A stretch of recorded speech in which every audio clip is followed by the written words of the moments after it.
बोलते अक्सर देखा गया है, खासतौर हम बात करें बॉलीवुड की, तो बॉलीवुड क्या है कि एक्टर बेटा एक्टर बनता है, म्यूजिक फील्ड में तो बेटा म्यूजिक फील्ड बनता है। लेकिन आपके और इतने बड़े शायर में शायर थे, फिर आपने ये प्रूव कैसे किया कि यहाँ पे आगे चुनाव लड़े, चुनाव में देश की सेवा करे?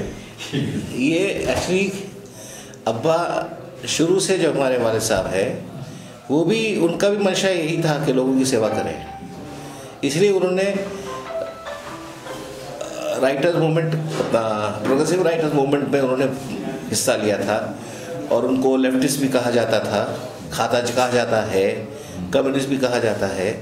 लेकिन उनकी थिंकिंग को सोशलिस्ट के सबका भला हो, तो वो पहले से इसमें थे इन्वॉल्व पॉलिटिकली। वो बात अलग है कि फिर वो गानों में गीत अपना बॉलीवुड में आ गए, वरना उनकी शेर व शायरी में इतना रेवोल्यूशन है कि बयान नहीं कर सकते। जैसे आपको शुरू का उनका जो सबसे मशहूर शेर है, जो हर कोई उसको बयान करता है, चाहे वो हमारे प्राइम मिनिस्टर नरेंद्र मोदी ना क्यों ना हो, कि मैं अकेला ही चला था जाने पे मंजिल, मगर लोग साथ आते गए और कारवां बनता गया। उसी में एक रेवोल्यूशनरी ये भी है कि रोक सकता हमें जिंदान बला क्या मजरू, जिंदान प्रिजन को कहते हैं, कैद खाने को कहते हैं। रोक सकता हमें जिंदान बला क्या मजरू, हम तो आवाज़ है दीवार से छन जाते हैं। तकदीर का शिकवा बेमानी, जीना ही तुझे मंजूर नहीं, आप अपना मुकद्दर ना बन सके, इतना तो कोई मजबूर नहीं। तो कहने का मतलब है कि वो रेवोल्यूशनरी थिंग उनके जीन्स में थी, वो सियासत पर उनके जीन्स में था, लेकिन उन्होंने कभी भी उसको तूल नहीं दिया, क्योंकि फैमिली को प्रेफरेंस दिया उन्होंने। फैमिली को इतना प्रेफरेंस, अपने घर वालों को इतना प्रेफरेंस दिया कि उनकी खुद की शेर व शायरी को उन्होंने कम कर दिया और फिल्मी गीतों को ज़्यादा बढ़ाया, कि वो चाहते थे कि हमको एक अच्छी जिंदगानी मिले, अच्छी ज़िंदगी मिले, इज्जत वाली ज़िंदगी मिले। और हम भी फिल्म में थे, बट उनके रास्ते पे इसलिए चल पाए कि उस पर हमको लैंग्वेज पे कमांड बहुत ज़रूरी था। उन्होंने अरबी सीखी है, उन्होंने तिब किया था तो अरबी थी, यूनानी उन्होंने मेडिसिन सीखा था तो फ़ारसी भी सीखना पड़ा था, फिर उर्दू भी सीखा था। तो टोटल में उनकी लैंग्वेज पे बहुत कमांड था। और वो हमेशा उनका दस्तूर ये था कि जब भी वो लेटते थे रात को तो हाथ में किताब रहती थी। अब हम लोग बम्बई की पैदाइश है, तो हम हिंदी भी थोड़ा बोल देंगे, मराठी भी थोड़ा बोल देंगे, इंग्लिश भी बोल देंगे, सब मिक्सचर भेलपुरी बना के बात करते हैं। तो एक तो वजह ये थी कि हम इस पर आए नहीं। दूसरा, जहाँ तक ताल्लुक फिल्म लाइन से है, बॉलीवुड से, तो हाँ हम भी थे इसमें। हम इनिशियली राजकुमार संतोषी साहब के साथ हमने as a chief assistant director हमने एक फिल्म की थी, अंदाज अपना अपना, उसमें चीफ थे। फिर एक फिल्म थी दामिनी, उसमें भी हम चीफ असिस्टेंट थे। फिर खुद इंडिपेंडेंटली एक फिल्म डायरेक्ट की थी सलमान खान और उर्मिला को लेके, जानम समझा करो, 99 में। उसके बाद फिर जो उनका फिल्म का जो फुल लुक जो है, फाइनेंशियली बिजनेस वाइज पूरा चेंज हो गया। आप देखिए 99 तक सिंगल प्रोड्यूसर, सिंगल स्क्रीन ज़्यादा थी और पूरा एक तरीका होता था बनाने की फिल्म। बाद में फिर जैसे मल्टीप्लेक्सेस आ गए और कॉर्पोरेट्स की एंट्री हो गई, तो पूरा फिल्म मेकिंग चेंज हो गई। It became a market. फिर creativity took a back seat कि भाई हमको तुम ऐसा स्टार का ऐसा प्रपोजल बना के दो कि फ्राइडे सैटरडे संडे में मेरा 100 करोड़ मिल जाए, पैसे निकल जाए। बिल्कुल। तो मतलब कहने का कि जो एक डायरेक्टर का पैशन होता है फिल्म मेकिंग में, वो कम हो गया। तो मुझे मतलब जो तरबियत दी है मेरे फादर मदर के, भाई चमचागिरी नहीं होती। चलिए हम आते हैं यहाँ पे, हम बांद्रा की बात करते हैं। यहाँ पे आप उम्मीदवार हो, कौन से ऐसे अहम मुद्दे हैं जिसको लेकर आप मैदान में उतरे हो कि भाई? देखिए, सबसे पहला मुद्दा ये है कि हम जिस पार्टी से खड़े हैं वो एक आजमगढ़ की पार्टी है, राष्ट्रीय उलेमा काउंसिल, रजिस्टर्ड पार्टी, रिकॉग्नाइज अभी नहीं हुई है लेकिन रजिस्टर्ड है।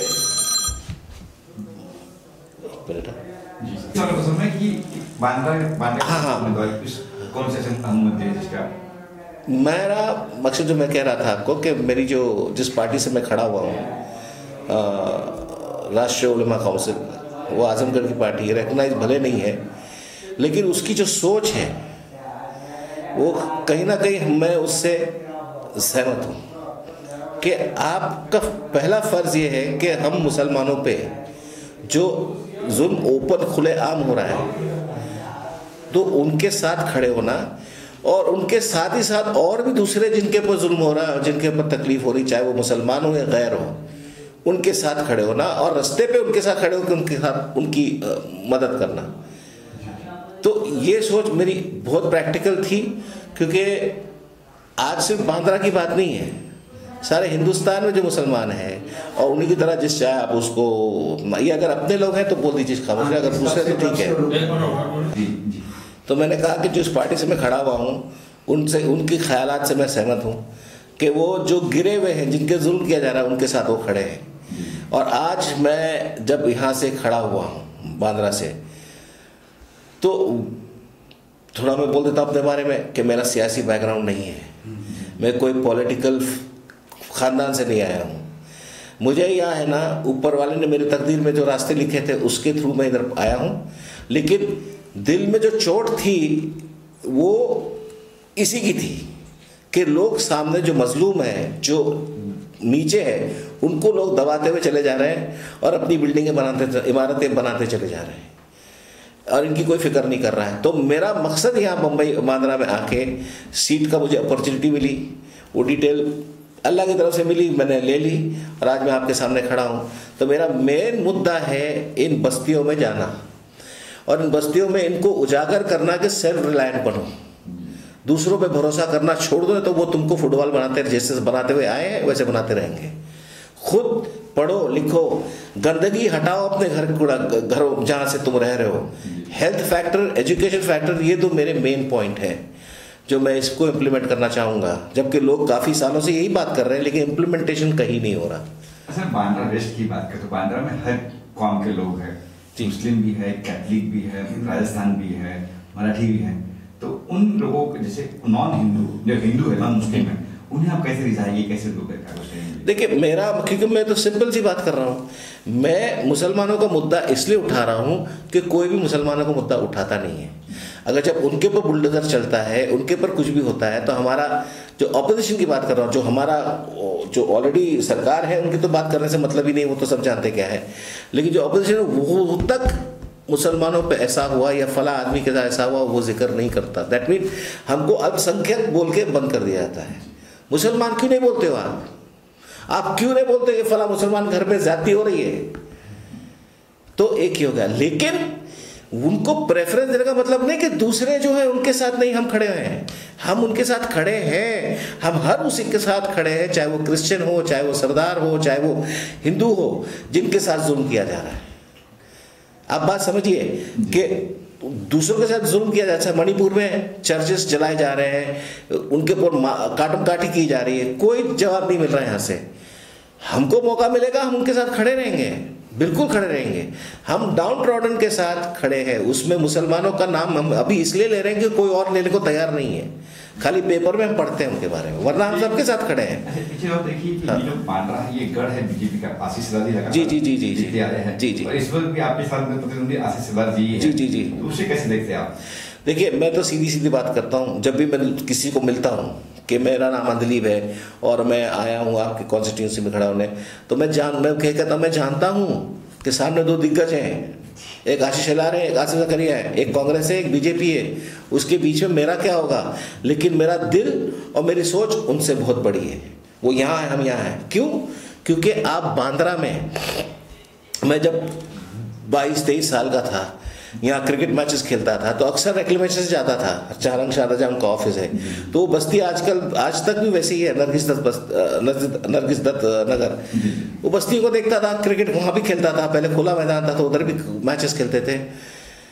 और 84 से लेके 40 साल हो गए, आज भी बस्ती वैसे ही है और गिरती भी गई है। लेकिन जब बांद्रा के जो मशहूर जगह हैं, जैसे कार्टर रोड है, बैंड स्टैंड है, वहाँ क्या बदलाव आया है कि जो एक घर वहाँ पे 50 लाख, 30 लाख, 20 लाख का मिलता है, आज 50 करोड़, 40 करोड़, 30 करोड़ का मिल रहा है।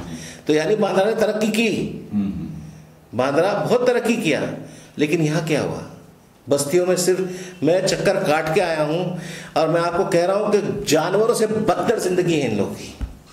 और ये वही बांद्रा है जिसके लोग, कितने दिग्गज लोग बैठे हुए हैं, उनसे इनका ख्याल नहीं देखा जा रहा।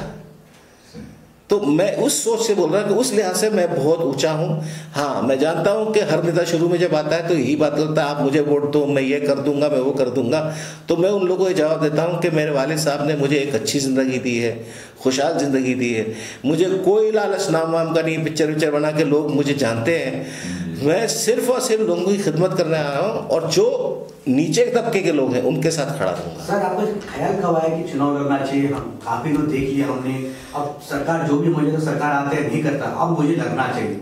कब आपने सोचा? ये मैंने बहुत साल पहले की बात थी, एक स्क्रिप्ट सुनाई थी किसी को, और उसमें जो उसका नेगेटिव कैरेक्टर था वो बहुत बड़ा बिजनेसमैन था। तो सामने रिस्पॉन्स आया, उसको पॉलिटिशियन बनाओ, बिजनेसमैन मत बनाओ, क्योंकि सबसे पावरफुल पर्सन पॉलिटिशियन होता है। बिजनेसमैन कितना भी पावरफुल हो, लेकिन वो कहीं ना कहीं भुगतेगा, कोई ना कोई जेल में उसको डाल सकता है, लेकिन पॉलिटिशियन को टच नहीं कर सकता है। ये बात दिमाग में रह गई थी। फिर जो मैं आपको तकरीबन 10-12 साल पुरानी बात कर रहा हूँ, 15 साल पुरानी बात कर रहा हूँ। फिर जैसे ज़िंदगी देखता रहा तो मैं एक बात समझ गया कि आदमी बड़े से बड़ा NGO चलाए, बड़े से बड़ा बिजनेस करे, लेकिन अगर अपनी बात मनवानी है तो यही एक प्लेटफॉर्म है, पॉलिटिक्स। कैसा रिस्पॉन्स मिल रहा है आपको? आप गली कूचे में जा रहे हो, रिस्पॉन्स मुझसे ज़्यादा तो आपको जो लोग हैं उनसे पूछेंगे, कि मुझे तो ये फील्ड का पता ही नहीं है, अंदाज़ा नहीं। आप बात समझिए मैं क्या कह रहा हूँ। मैं कोई मजा हुआ इंसान नहीं हूँ इस फील्ड में। तो मैं जिनसे मिल रहा हूँ वो हंस के मिल रहे हैं, को आके मुझसे गले मिल के रो भी रहे हैं, जिनकी हालत बिगड़ी हुई है। तो वो कैसे मैं उसको रियलाइज़ करूं कि भाई मैं हीरो बन गया? मैं अपने आप को हीरो नहीं बता रहा हूं, लेकिन मैं इसका एनालाइज आपको ठीक से दे नहीं सकता। आपको फीडबैक उन लोग से लेना पड़ेगा या हमारे करीब जो है उससे लेगा। जी, अब मुझे भी रिस्पॉन्स मिला है कि लोग कर रहे हैं रिस्पॉन्स, बिकॉज मैं जो कह रहा हूँ उन लोग कह रहे हैं कि आप जो कह रहे हैं ना, उनको लग रहा है कि बिल्कुल सच्चे दिल से कह रहे हैं, और मैं ऊपर वाला जानता है कि मैं सच्चे दिल से ही कह रहा हूँ। सर, एक बात तो पूछना था मुझे। बहुत सारे नेता जो होते हैं, पुराने नेता, भीड़ जमा करते हैं, पैसे दे करके, लेकिन आपका भीड़ जो मैंने क्लिप देखा, मैंने वीडियो देखा, आपको प्यार, आपका स्वभाव देख के लोग भीड़ लग रहा है। दोनों में डिफरेंट नया हो, लेकिन फिर भी आपको इतना सारा प्यार मिल रहा है, आपको जनता का प्यार, बहुत उम्मीद लगा रखा आप पे। आप बिल्कुल सही बोल रहे हैं। मैं यही कहने की कोशिश कर रहा था कि अभी, अब मुझे पता नहीं कहना चाहिए कि नहीं, कोई बड़े अपने आप को बड़ा नहीं बता रहा हूँ, लेकिन एक किस्सा हुआ। अभी कल मैं रैली शुरू कर रहा था, तो मेन रोड के पास ही खड़ा था, वहाँ सिग्नल में गाड़ियाँ आके रुकती हैं। ये क्या बज रहा है? ये साहब है, एक मिनट फ़ोन ले लेता हूँ। हाँ, तो मैं कह रहा था, जैसे इन्होंने पूछा कि आपको बहुत प्यार मिल रहा है क्या, तो मैं इस बात में भी नहीं समझ पा रहा कि ये फैक्ट है। अभी जैसे कल सिग्नल पे खड़े थे हम लोग, रैली शुरू कर रहे थे, वॉक शुरू कर रहे थे, तो वहाँ सिग्नल पे काफ़ी गाड़ी जमा हो जाती है, ऑटो भी जमा हो जाती। तो उसमें से अचानक एक ऑटो वाला उतर के आके मेरा हाथ मिलाने लगा और हाथ चूमने लगा वो, कि सर बहुत बहुत मुबारक। कुछ कोई जान पहचान नहीं, कुछ भी नहीं, रैंडम। फिर बोला देखो मेरी माताजी भी अंदर हैं, वो भी खुश हो रही हैं बोल के, वो उधर पानी ग्रीन सिग्नल हो गया, वो हट नहीं रहा है, बोला फ़ोटो चाहिए। तो मैं बोला भाई गाड़ी आगे ले ले, तो पीछे से हॉर्न मारे मेरे पास, तो नहीं बस मुझसे मिले जा रहा। तो मैंने बोला आगे लो, तो आगे रख के साइड में रोक दिया। फिर उसकी माँ भी दौड़ी आई मुझसे मिलने। तो ये मुझे इसका अभी इसको किस तरह आप देखते हैं मुझे नहीं मालूम, क्योंकि मैंने एक्सपीरियंस ज़िंदगी में नहीं किया ऐसा कि लोग आके मुझे गाड़ी रोक के मिल रहे, जबकि मेरी तो कोई पहचान है ही नहीं। फिर कोई शिवसेना की गाड़ी जा रही थी, वो आदमी रुक के आया, वो मुझसे मिला, उस जगह पे नहीं, आगे चल गए। तो ये मैं समझ पा रहा हूँ, लेकिन ये बात सही है कि लोग, अभी जिस तरह मैं आपको बात कर रहा हूँ, तो आपको भी मेरा एक अंदाज़ा होगा कि जिस तरह मैं बात करता हूँ, तो लोग ये रिस्पॉन्स दे रहे हैं, लेकिन वो रिस्पॉन्स वोट में कन्वर्ट होता है कि नहीं, वो ऊपर वाला जानता है। सर, अगर जीतते हो तब मुद्दा सबसे पहले क्या चेंज चाहते हो? जो बैंड्रा अगर जीतते, अगर सबसे पहले हेल्थ पे काम बात होगी, कि साफ सफाई पे और एजुकेशन पे, proper education and ladies education, बच्चों की गर्ल एजुकेशन।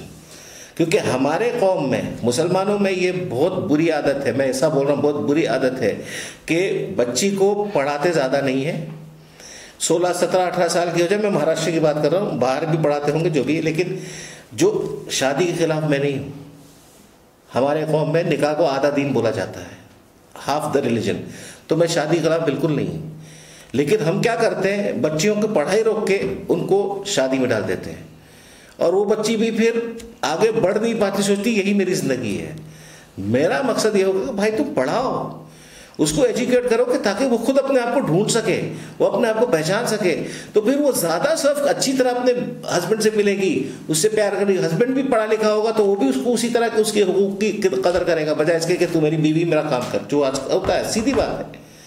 तो मेरा एजुकेशन पे सबसे पहला है, हेल्थ पे रहेगा, फिर बिजनेस पे कि तुम अपनी खुद की मतलब कमाओ यार, क्या तुम हो, अपने बच्चों को तरबियत ठीक से नहीं दे पा रहे हो, उधर नाले पे 20 साल पहले थे, 30 साल पहले थे, आज भी वहीं हो, बढ़ो कुछ, क्योंकि तब तुम कमाओगे, जब पैसे आएंगे तुम भी एक पावर में आओगे, तुमको भी लोग देखेंगे, फिर तुमको हमारी जरूरत नहीं पड़ेगी, तुम खुद इलेक्शन लड़ोगे, तुम खुद सबके खुद मुख्तार हो जाओगे। तो गली मोहल्ले में आप जब जाते हो तो क्या मुद्दा आपको मिलता है, क्या मुद्दा लेके आते हैं? जो अरे अल्लाह, वो बात मत कीजिए आप, बहुत बहुत खतरनाक मुद्दे मिलते हैं। मतलब इतना अफसोस होता है देख के कि वही कि घर नहीं है, छत नहीं है, ज़बरदस्ती लोग आके उनके पर, जैसे नरगिस दत्त में ही है, उनको कोई ना कोई दबाव पड़ता रहता है बीएमसी से करके, और सब लोग, क्योंकि इन लोग आसान है इनको दबाना, वो दबाते रहते हैं। बिल्डर वालों को गेम है, ये बहुत बड़ा गेम है, चाहे वो बीकेसी का हो। अभी सबसे बड़ा बताइए आपको, आप देखिए मैं बात कर रहा हूँ, मुद्दा है नहीं बात कर रहा हूँ, बाबा सिद्दीकी की जो मौत हुई है उसका अभी क्या हुआ, ये क्या हुआ, इसका क्या इन्वेस्टिगेशन कहाँ जा रहा है, और उसका रीज़न क्या है? क्योंकि सलमान खान के वजह से हुई है, ये मैं मानूंगा नहीं।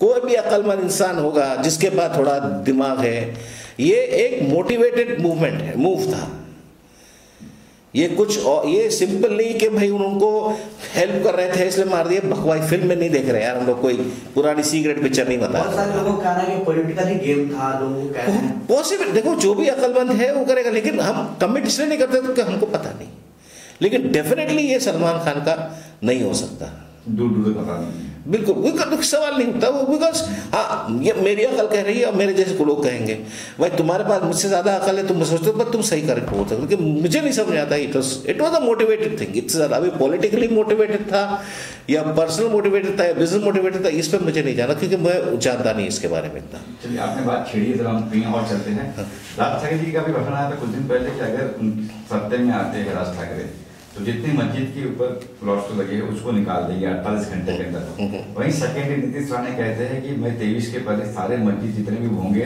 सब उतार दूंगा। इस पे आपका क्या टेक है? इस पे मैं एक जवाब दूंगा, जो मेरे ही पार्टी के स्पोक्स पर्सन है, उन्होंने अब्बा का मेरे वालिद का शेर पढ़ा था तो मैं उसको बोलकर इलैबोरेट करूंगा। वो शेर ये है, इधर आओ सितमगर, इधर आओ सितमगर, हुनर अपनाए, हुनर आजमाए, इधर आओ सितमगर हुनर आजमाए। तो किसको कहा जा रहा है? सितमगर, जो सितम कर रहा है, तो उसको बोल रहा है इधर आओ सितमगर हुनर आजमाए, तुम तीर आजमाओ हम जिगर आजमाए। तो वही है कि तुम, दूसरी बात इस पर मैं ज़्यादा कमेंट इसलिए नहीं करूँगा कि उनका मोटिव ही यही है कि वो कुछ ऐसा बेतुका कमेंट कर दे और उसके पर हम उनके ऊपर जवाब दें और प्रोवोक होकर ये बात चढ़ते चढ़ते चढ़ते और ऊपर हो जाए, उनका काम सफल हो जाएगा। वो चाहते इस चीज़ को फैलाना, हम इसको फैलाएंगे नहीं क्योंकि हाँ जी, क्योंकि तुम्हारे बोलने से, लाउड स्पीकर निकालने से नमाज रुक जाएगी, आज़ान बंद हो जाएंगे, लोग आना बंद कर देंगे। तो तुम लाउड स्पीकर निकालो, कुछ भी निकालो, तुम्हारी मर्जी, तुम मस्जिदों पर झंडे फैलाओ, तुम्हारी मर्जी। उनका कहना ये है जी कि नमाज पढ़ो कोई बात नहीं, लेकिन हाँ। जो हमें डिस्टर्ब होता है सुबह सुबह जो हमें, अरे मेरा भाई हम नहीं कर रहे ना लाउड स्पीकर, लीगल है कि इलीगल है पहले बताइए आप। नहीं नहीं पहले बताइए लीगल है कि इलीगल है, तो आप करो ना जो करना है, हमको क्यों बोल रहे हो? आपके हॉर्न देखे आपने गाड़ियों में जो हॉर्न बजते हैं, तो वो भी लीगल है कि इलीगल है? बजाते ना लोग, तकलीफ होते ना। तो कहने का मतलब है कि ये लाउड स्पीकर हमने आपको तंग करने के लिए नहीं लगाया, और अगर आप तंग हो रहे हैं तो राइट प्रोसेस से जाके उसका हल निकाल लीजिए। अच्छा सर, ये मुहिम में आपको कितने लोग सपोर्ट कर रहे हैं, कहाँ तक कर्मा पहुंचे हैं, जिस तरह प्यार मिले आपको, और कितने लोग आपसे जुड़ रहे हैं आप ये मुहिम में? कहने का मतलब है जुड़ना, तो मैं देखो फिर से इसका जवाब ठीक से नहीं दे पाऊंगा क्योंकि मैं अभी सिर्फ काम कर रहा हूँ, मैं रिपोर्ट नहीं ले रहा हूँ। मेरा आज का क्या प्रोग्राम है, आगे बढ़ो, आज का प्रोग्राम है, लोगों को मिल रहा, क्योंकि मेरे लिए भी ये ना आंखें खुली रह जा रही हैं कि क्या जिंदगी, क्या वाकई ये बांध रहा है, क्या वाकई ये वही बांध रहा है कि जाओ मुझे बांद्रा में रहना है, मुझे यहाँ आना, इतनी बड़ी जगह है, ये बांद्रा के नाम पे ये जो है ना, ये गाली है बांद्रा पे, बांद्रा के लोगों पे गाली है कि ऐसी भी जिंदगी लोग जी रहे हैं, और इस जिंदगी में लोग खुश भी हैं, अपनी ईद भी, दिवाली भी, गणपति भी सब मनाते हैं और सब खुशहाल जी रहे हैं। कितनी शर्म की बात है, कितनी शर्म की बात है कि इतनी बदतर हालत में भी कोई, और तुम साले शीश महल हो या जो भी हो रह के इनकी मदद नहीं कर सकते। और जो आज कुर्सी पे हैं, चाहे वो शेलार हो, चाहे वो कांग्रेस आसिफ जकरिया हो, क्या किया है इनके लिए और क्या करेंगे? क्योंकि शेलार तो पहले 10 साल से, उससे पहले तो बाबा सिद्दीकी भी थे, तो बाबा सिद्दीकी सुनने में आता है कि उन्होंने ABC किया, बहुत अच्छी बात है, बहुत अच्छी बात है, लेकिन तुम क्यों नहीं कर रहे हो? जी सर, अगर जीतते हो आप, तक किस पार्टी को सपोर्ट देना चाहते हो? किस सरकार, मतलब होता है ना, कोई भी हम जीतते हैं तो हम कोई समर्थन नहीं किसी सरकार। वो अभी सोचा नहीं है, क्योंकि वो पार्ट बहुत दूर है, क्योंकि सही बात बताए, नया चेहरा है, लोग पहली बार देख रहे हैं, तो आपके मुंह में घी शक्कर के मैं जीत जाऊं, लेकिन जीतूंगा एक ना एक दिन, वो तो पक्का है। एक बात, मोदी जी ने हाल ही में कहा है कटेंगे तो बटेंगे, वहीं मोदी जी कहते हैं, योगी जी ने कहा, वहीं मोदी जी कह रहे एक है तो सेफ है। इस पे आप क्या कहेंगे सर? इस पे सिंपल है, देखिए उन्होंने क्या कहा है, कटेंगे तो बटेंगे, और उन्होंने क्या कहा है, एक है तो सेफ है। मतलब क्या हुआ एक है तो सेफ का मतलब क्या है? मतलब बटो मत, मतलब बटो को तो कटेंगे, वो एक ही चीज बोली उन्होंने सेम बात बोली है, खाली लफ्ज बदल दिए, आप समझे जी। तो वो एक ही थाली के छट्टे बट्टे हैं। सर एक लास्ट सवाल मेरा ये है कि आप जिस मुद्दा लेके चल रहे हो काफी अच्छे मुद्दा है, पर आपके और भी नेता पॉलिटिकल है, जब चुनाव रहता है हम आपके साथ है, जय मैं मुसलमान हूँ, आपके हमदर्द समझते हैं, जो ओबीसी हो, जब बाकी चाहे बहुत सारे हो, चुनाव के बाद ना वो सब भूल जाते हैं, जनरल मुस्लिम को हमारे कोई धर्म नहीं, धर्म है राजनीति के, तो आप इस पर कितना बिलीव करते हो? मैं थक गया उन लोगों को बोलते कि यही बात, मैं उनको यही बोलता हूँ कि मेरा जो हशर आज है ना, वो जो बहुत मशहूर शेर अपना कहानी है छोटी सी, कि भेड़ चरावा होता है, वो चराता है भेड़, तो उसको टाइम पास करना होता, तो एक दिन गांव वालों को चिल्लाता, अरे शेर आ गया, तो लोग डर के आते, मालूम पड़ा कुछ नहीं है, तो एक बार दो बार तीसरी बार जब शेर आता है तो कोई सुनता नहीं है। तो मेरा हशर ये हो गया कि मैं जब बोलता हूँ उनको कि मैं ये कर दूंगा वो कर दूंगा, तो मैं बोलता भाई मुझसे पहले भी आपने ये बात सुनी है, और आप ये भी जानते हैं कि मैं उनकी तरह मैं भी चला जाऊंगा, लेकिन ऊपर वाला आप देख रहा है कि मेरे दिल में आज जो बात है वो बिल्कुल यही है कि आपके साथ खड़ा होकर काम करना है, क्योंकि जैसे मैंने बताया मेरी ज़िंदगी अच्छी खासी चल रही है, मुझे कोई लालच नहीं है, ना फेम की ना नेम की। नेम इतना बड़ा मजरू सुल्तानपुरी है कि मेरा वो गोल्डन वीज़ा है, वो दुबई के गोल्डन वीज़ा से बड़ा गोल्डन वीज़ा ये है, पूरी दुनिया में जब उर्दू अरब की बात हो ना मैं जा सकता हूँ। तो मैं अपने उसमें इस चीज़ में मैं बहुत ही खुश हूँ, ये मेरे दिल में दर्द है और मुझे मौका मिला है कुछ करने का। तो जैसे मैंने कहा प्लेटफॉर्म पॉलिटिक्स ही होना है, तब जाके आप कर पाओगे कि आपके हाथ ज़्यादा खुल जाते हैं उधर। तो रीज़न इसलिए मैं उतरा हूँ। अब सामने वाला समझ लेगा ठीक है, नहीं समझेगा ठीक है, लेकिन उम्मीद है समझ रहे हैं, मुझे प्यार बहुत मिल रहा है, मुझे थोड़ा बहुत फिर भी फीडबैक जो मिलते हैं, लेकिन वो फीडबैक को मैं अपने सर में घुसने नहीं दे रहा हूँ, कि बहुत पॉजिटिव फीडबैक है। अभी जो लोग बैठे थे मेरे साथ जो काम कर रहे हैं, उन्होंने बोला कि ये आदमी को तुम कहाँ से ढूंढ के लाए। ये बहुत बड़ा स्टेटमेंट है मेरे लिए, कि मेरे लिए बहुत बड़ा स्टेटमेंट अगर कोई ऐसा बोलता है कि आदमी को तुम कहाँ से, in a positive way not in a negative way. तो देखते क्या होता है। आपका चुनाव चिन्ह क्या है सर? तो लोग क्रिकेट बैट है, क्रिकेट बैट जो है बल्ला, जिसको बल्ला बोला जाता है, वो चुनाव चिन्ह है मेरा। क्या बात है, बचपन में खेलते भी आप। सर एक आखिरी गाना सुना दिया आपको, फादर का कोई देखिए अभी